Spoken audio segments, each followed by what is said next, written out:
Hey everyone, Livy here, back with another video, and this time we are doing something a little different. I think I vaguely mentioned this in my goals for this year, but one of the things I wanted to test out more were spreads. Specifically, if spreads from certain tarot decks actually work, like how, or not so much how, like if they actually work, but how well they work for me. So today we have the Queer Tarot. And we're going to do a spread from the Queer Tarot, actually from the deck, right? Same guidebook, same deck. It might not always be the same deck, but at least for this video, I wanted to use the Queer Tarot because I am using it for this month of June. So this is the Queer Tarot guidebook. It actually has a lot of great spreads, okay? I'm not going to lie. There's like quite a few in here I could have done. But today, I want to test out the goals spread. And the reason why is because I'm heading into June, I'm heading into vacation time, and I would really like to focus in on writing specifically. So I'm curious to see if something related to the wands will pop up for this to like show that. But this is the goal spread. It's a 5-card spread. It's supposed to help you set up a game plan for how to reach a desired outcome, right? And it even tells you the uses is goal setting, achievement, self-growth, habits, or habit making or breaking. So there's going to be 5 positions here. I hope this works.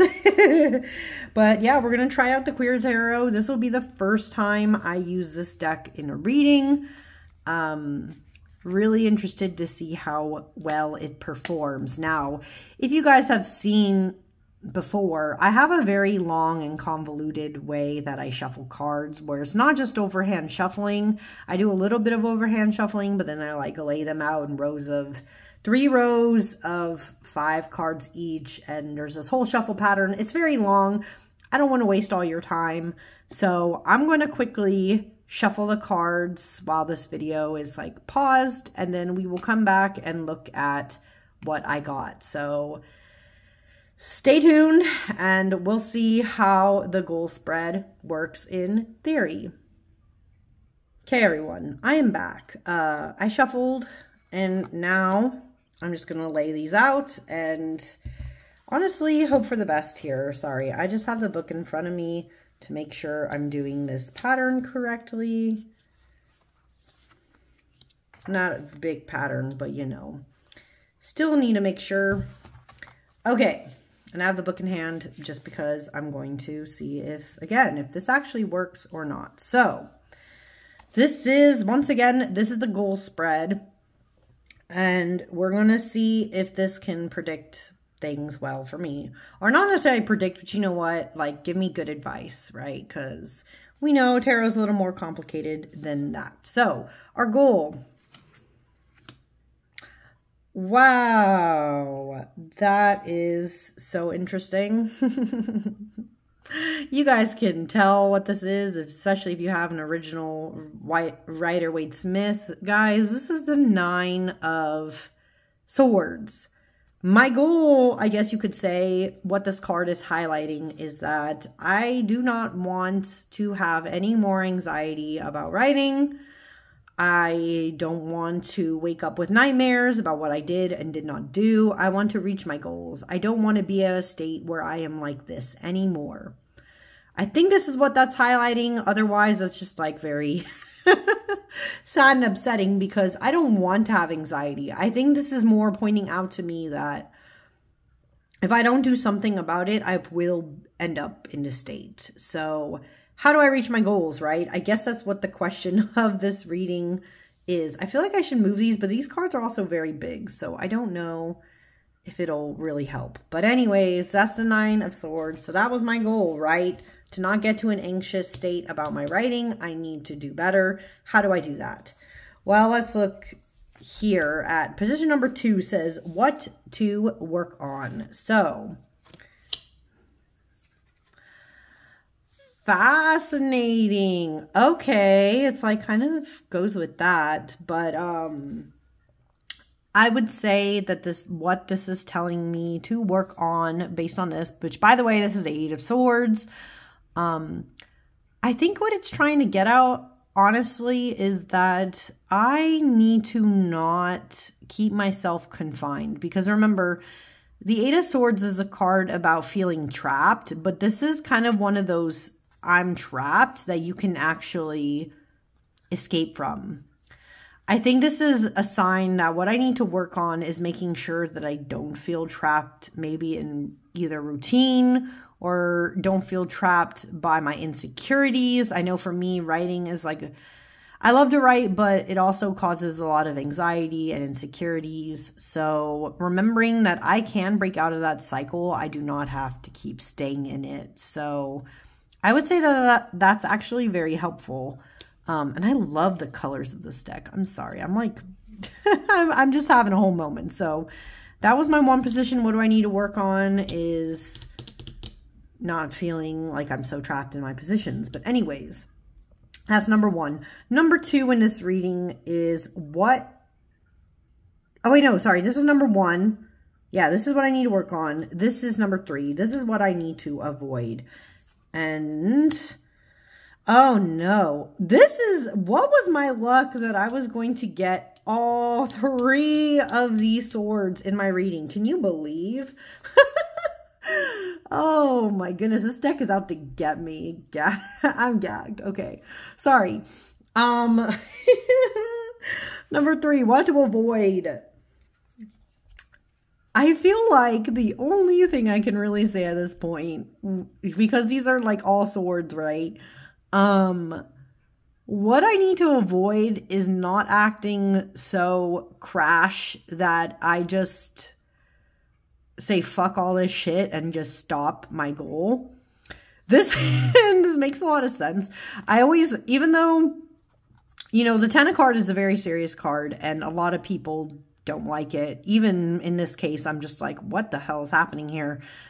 But I think the important things to remember with the Ten of Swords is one, that yeah, you reach rock bottom, but that doesn't last forever.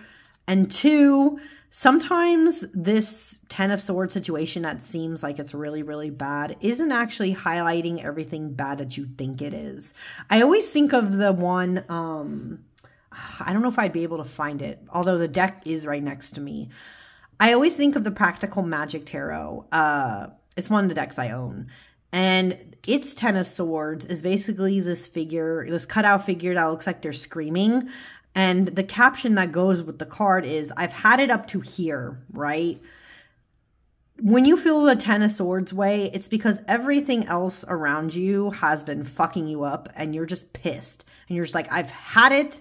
I hate everything. I want to cry. I want to scream. I just feel like the world is ending, you know? And I think what this is telling me to avoid is feeling as if I'm such a victim in this way. I don't think, especially with the story I'm writing right now, I don't need to feel this way.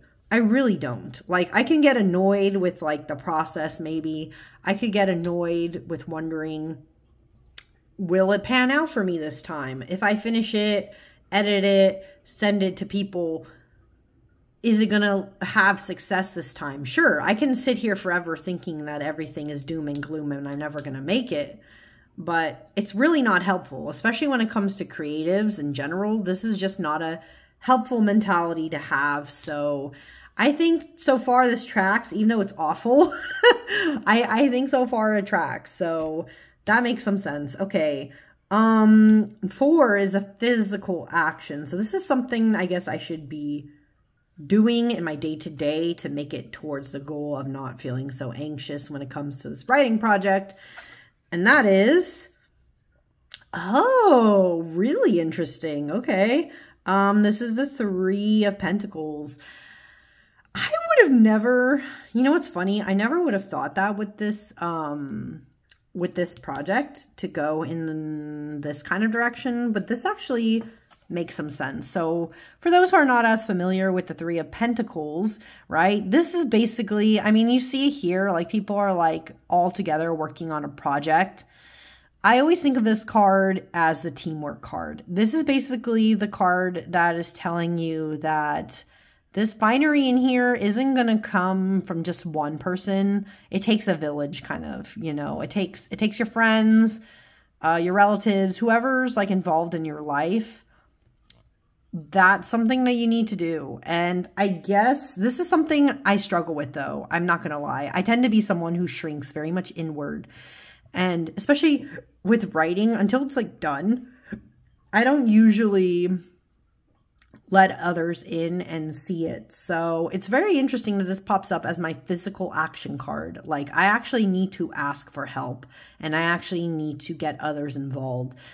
For me, I don't know how that's going to represent with my writing. Right now, I'm in the stage of drafting, so it's not so much needing others' help in that way, but maybe I need others to help motivate me, which makes sense. I also probably need others when it comes to eventually like beta reading bits. I would probably need their help. So that makes some sense, I guess. I'm just always afraid. I'm always afraid to follow this. But I think this makes some sense so far. So yeah, physical action. I need to ask for help from others and hope that it pans out. But now we're going to go to the last card in this, which is a mental action. So this is something I need to do mentally, not just like asking for help and other such things and trying to avoid going in the same mental spirals I normally go into. Like, what do I mentally otherwise need to do to get myself on track? Wow, okay. I don't know. I don't know how I feel about this. Oh, okay. So, as you guys can see, this is the High Priestess.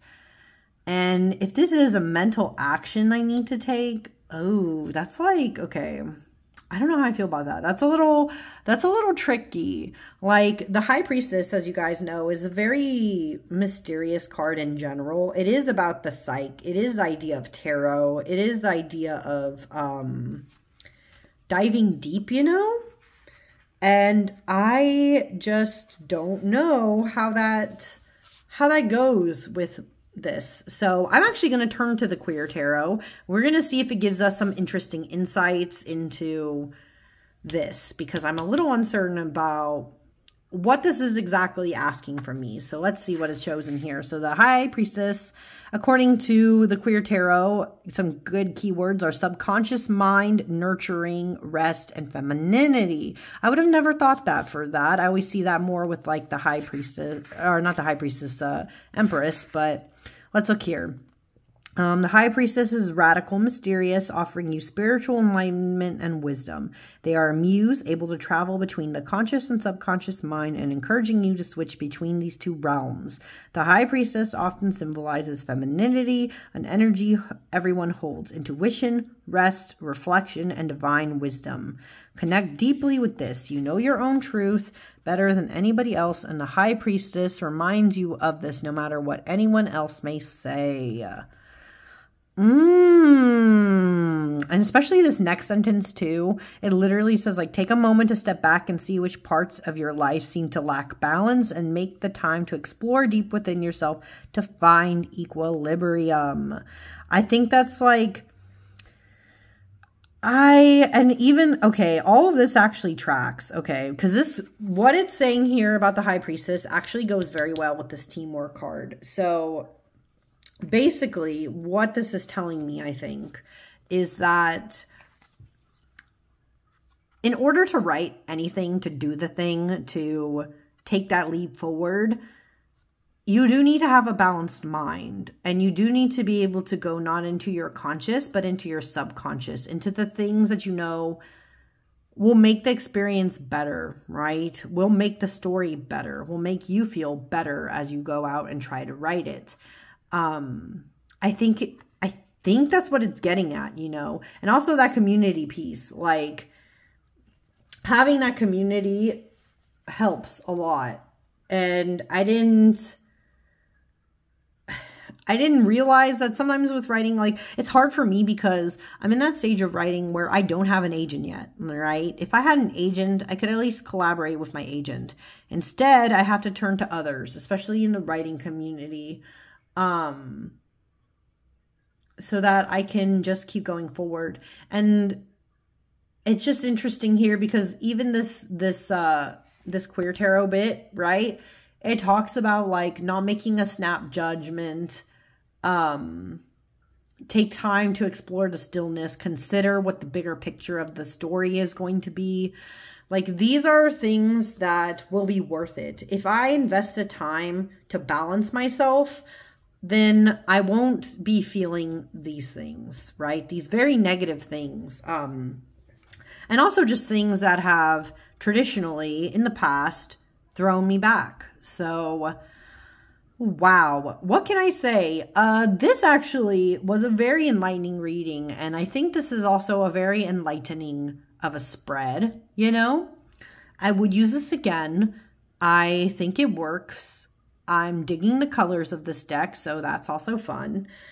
And yeah, wow. I'm very good. I'm very like glad, sorry, is what I meant to say. I'm very glad with these results, and I think this will help me out a lot. So if you like that spread, and you don't have the Queer Tarot, I'm just going to hold this up like this. So you guys, I don't know if you take like a screenshot of this or not, but I do recommend this spread. Very good one. So the goals spread, yeah, very nice. I will be using that again. And if you watch this long, thank you so much for watching, and I will see you all again next time. Bye.